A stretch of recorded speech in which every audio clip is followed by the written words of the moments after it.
Welcome back to DUBBZI Bricks for another episode of Building the Tantive IV in Lego. And yes, we have a midweek update, and the reason being is we're a little bit behind schedule on the build. We had an unexpected trip to the UK last week, so I am a little bit behind here. So I'm just going to be putting a little bit more effort into the build. So Gotham's going to be on the back burner a little bit. I'm still going to be working on it, but not by as much. First of all, I'd like to say a massive thank you to Peter Carciosia 9189. Hope I pronounced that correctly, for the $5 donation on the last video. Really do appreciate all the donations and the support. It really does help with these massive builds.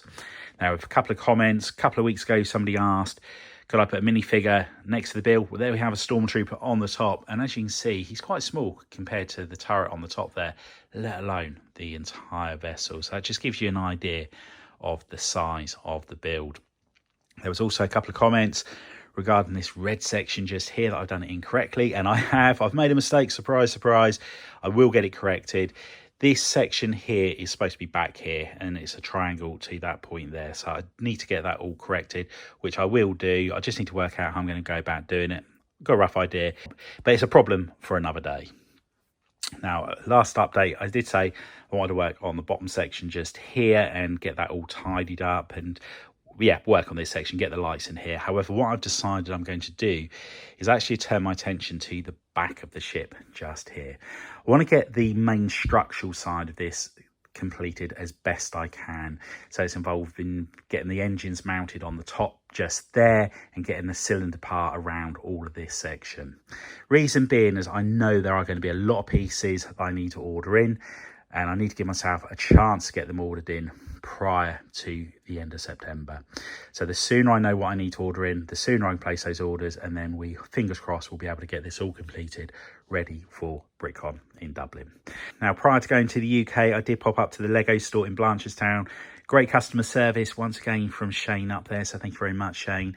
And did pick up a box from the Pick a Brick wall. They didn't have everything on there that I needed. However, when I was in the UK, I was able to pop to the Lego store there and I picked up a couple of boxes. So I was able to get some of the parts that I needed. Not all of them, but hopefully we have got a good chunk of what we need to work on this section just here. So without further ado, let's crack open those Pick a Brick boxes and show you what we got.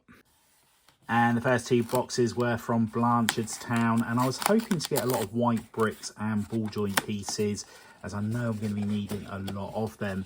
Unfortunately, the only white pieces I could get were the 1x2 bricks, which will come in super handy. I've actually ordered, or had ordered, a load of these from lego.com, so that was a waste of money because it would have been a lot cheaper on the Pick a Brick wall. But yeah, I needed them at the time. I couldn't wait to get to Dublin, so we've got a whole load of those. We've also got some of the dark orange masonry bricks, so this is for a build for our Gotham City, and I think the rest of the box is all masonry bricks. Yes, it is. So that was in the first box, and in the second box it was a mixture of pieces, and these are just parts I knew that I was getting low on, and I can foresee me needing them. So they did have some of the ball joint pieces, but it was only this half, so I need to get the other part for there. I do have quite a few in my collection, but I know that I'm going to need considerably more. I also got I think it was about 8 of these bush pieces here, which I thought might look quite good in some of the rundown parts of Gotham City. We have got some more of the dark orange masonry bricks. Then the rest of it are plates. We got some 1x4s, some 1x6s. Oh yeah, and we also got some snot bricks as well. So we've got some of these 1x2 snot bricks, so they're going to come in super handy. We've got some 2x1 snot bricks, some 1x2 plates, some more snot bricks, some more snot bricks.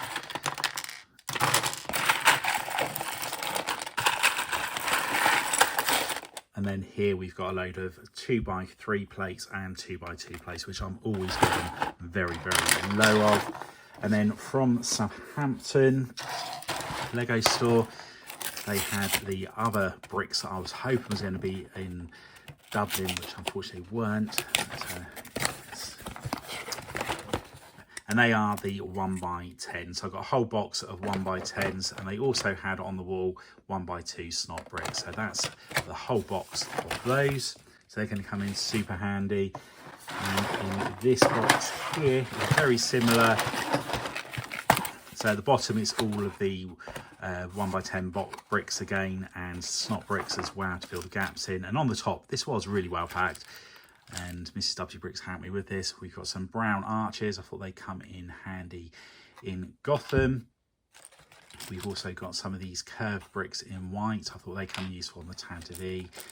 And we've got some tiles here as well. And these are going to be really handy on the end of the cannons or the gun turrets for the Tantive IV. At the end of the last update, I said there was 2 prongs that came out, and I'll be able to put 2 of these on the end of the gun, and then we'll be able to get that a lot more screen accurate. And finally, I just filled up any gaps I could with some more of the trans blue cheese wedges here. That allowed me to add a few more waves to Gotham City. And there we have the circle around the boarding section of the Tantive IV, and it's a very similar technique to what I was originally going to do. Previously, I was using these brick parts here. Now I'm using the plate version. It's just going to mean that when I attach the plates on the top, I'm 1 plate lower down, which is what I would ideally like to be. And that would obviously be the same all the way around. Now, how I'm going to go about attaching the brickwork to these, there was 2 options. I could use this bracket piece just here, as I put an image of it on screen. However, I would need several hundred of those, and I have very few in my collection, and I don't think I have any in white. So I'd have to wait for those to come in, and it's an added expense as well onto the build. The other option is I could use snot bricks, which will do the same job. The problem with the snot bricks, there will be a lot of studs exposed on the hull of the ship. So I'm not sure whether or not that's going to look right, whether I'm going to be happy with that or not. I'm trying to make this as smooth as possible. So I think the best thing for me to do is to use the snot bricks to start with, see how it looks. If it doesn't look right, it'd be very easy for me to go back afterwards and swap them over and use those brackets and order those in. Or those modified plates, sorry.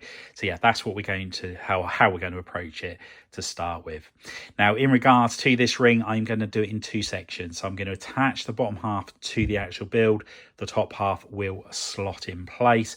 And the reason for that is this here is very hard to get your hand in. In fact, I can't get my hand in there.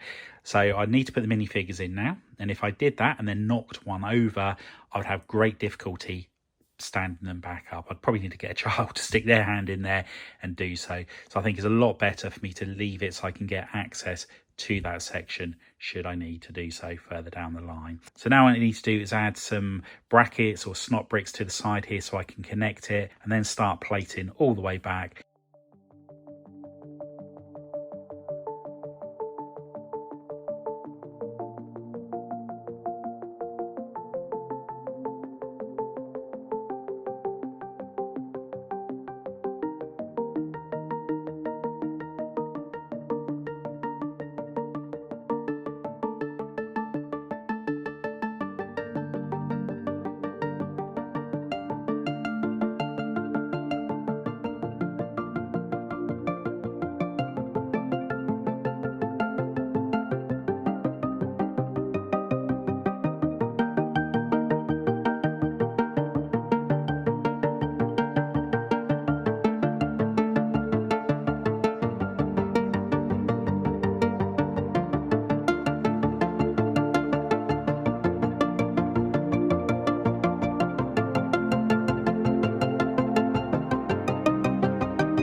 And there we have the skeleton all in place for the cockpit section. Now, I just need to work out whether or not I want to have this freestanding on here or clipped in place like I've got at the moment.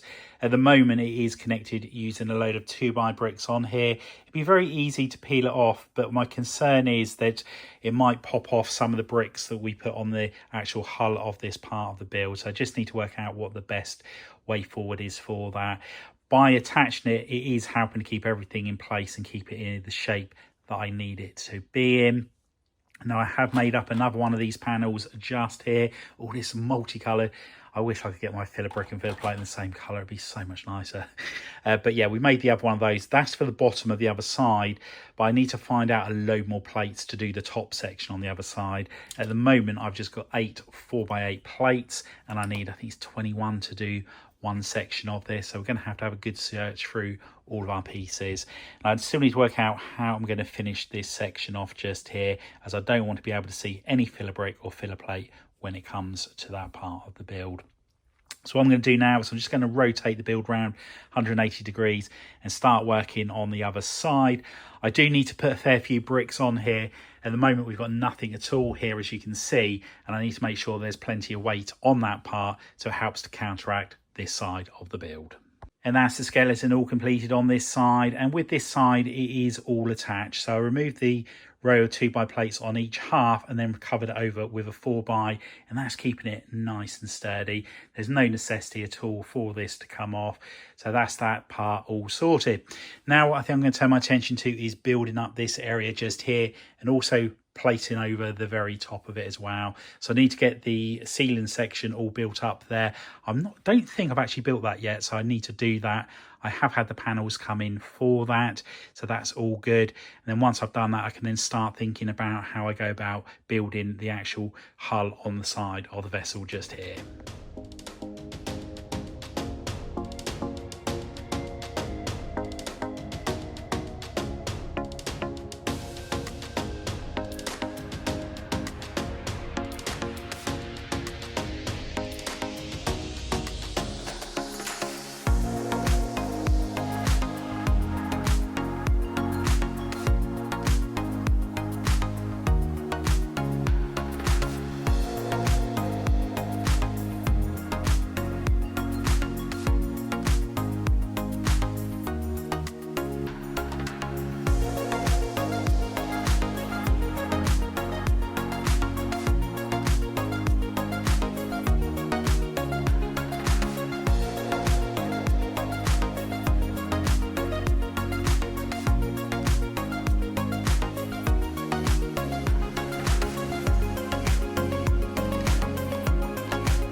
And there we have the lights on in the corridor section, and loving how that's all looking there. We plated over the top so we can carry on building on top of that. And again, in this corridor here, we have the lights all on as well. So that's all good. On the back section just here, I've put some plates in. The cable comes up through this hole in the grill piece just there, the USB plug part just here. And what I'm going to do is put a small battery box in this section here, so it's easy to get access to it before setting the mock-up at a convention. The other option I could have, it depends on how I go about doing the bodywork on here, is I might have it so there's a removable panel on the top, so it's easy to get access to it that way. So I'm not going to build up any further on this part for the time being. What I want to do is just build this up a little bit more and start doing the circle part on here, ready for the radar section that goes on the very top.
And there we have the start of the cylinder on the top there, and this is where the radar goes on top of the vessel.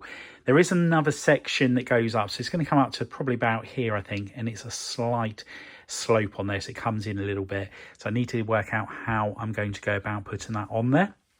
And then what we'll do is we'll have a rotating radar on the top. There's no reason for it to be fixed in position. I think it'd be much better if it is possible to rotate it. Unlike the gun turrets, with the gun turrets, this whole section here needs to rotate with it, and it's just too much work involved, and I wouldn't be able to achieve what I want to achieve with it. And speaking of these, when I was sorting out the pieces for this update, I did actually come across a whole load of these slopes here, so I will be able to continue building that when I get a spare few minutes to do so. But it's nice seeing all of the structural side of this all built up on here. I know these parts here are going to be quite the challenge. I think what I need to do is get the actual paneling done around the boarding section just here, start working on this part here, and then that will leave me the gaps there, and we'll work out how we need to cover those over. Now on the back part here, I was concerned that I'd made this too short, but I am actually spot on with the measurements of that. And there's probably about, I think it's 8 or 10 studs where we just have a normal curved section around the ship, and then it goes into a big blocky section which connects up to this part just here. So I'm just wondering how I'm going to go about attaching that to there, whether it'd be easier to slide it on or actually build it in place. So yeah, that's just another thing that I need to have a good think about. But yeah, satisfying getting another part of this all built up. But what I'm going to do now, I'm just going to put all 4 sections of the ship in the correct order and see how the build's looking now we've made this progress. And here we have all 4 sections together, and it's amazing how much difference just having this section all built up makes visually to the whole build. And I can't wait to get that covered in white. And again, just seeing the lights on in this section, it really does elevate the build so much. A massive thank you to Gamer Bricks for sending the lights through to me, and I will leave an affiliate link in the description of the video. And remember, if you use the code DUBBZI, you do get 20% off of your order, and all orders do help the channel. So thank you so much once again to Gamer Bricks. So this has been an unscheduled Tantive IV update, and there will be a lot more of these coming whilst I do that massive push through to getting this all completed, ready for Brickcon in September. So make sure you've hit that notification bell so you don't miss any content on the channel to do with the Tantive V and any other content I may put out on the channel. Now, I did originally think I was going to be putting a Gotham update out probably once every 10 days to 2 weeks, but I am pretty confident I will still be able to try and get one out every week. So hopefully this week it will be Thursday, maybe Friday, and then the next Tantive V update will be over the weekend. Anyway, I hope you enjoyed the update. If you have, please remember to give us a big thumbs up. If you haven't already done so, please consider subscribing to the channel and hit that notification bell so you don't miss any future content on the channel. And if you know anybody else you think would be interested in building the Tantive V in Lego, if you could share the channel with them, it'd be much appreciated. And if you're watching on your mobile, if you could hit the hype, that would be amazing. Hey, thanks for popping by. Till the next time, bye for now.